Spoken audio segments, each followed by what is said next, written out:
তুমি একটা ছুরি নিয়ে লাঠিটির শেষ প্রান্তে হাতুড়ি দিয়ে ভরে দাও।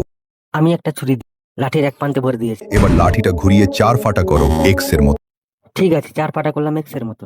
লাঠিটির মাথার 2 দিক চুচালো করো লাঠির মাথাটা দুদিকে সুচালো করলাম। এবং একটি ছোট্ট লাঠিকে শেষ প্রান্ত পর্যন্ত ভরে দাও।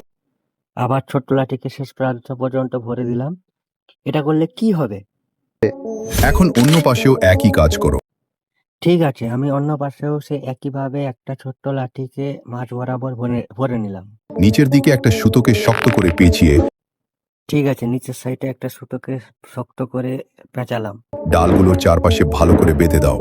এটা দেখার আগে আপনারা কি পারবেন এই দুটো আঙুলের ভাইটাকে লাইক সাবস্ক্রাইব করতে? ঠিক আছে, ছোট্ট লাঠিগুলো শক্ত করে বেঁধে নিয়েছি। আর যখন তুমি মাছকে নিশানা করবে তখন 4টে ছুচালো অংশ চারদিকে ছড়িয়ে পড়বে, যা দিয়ে সহজে মাছ শিকার করা হবে। আপনাদের কি মনে হয় এটাতে মাছ আটকাবে? কমেন্টে জানাও।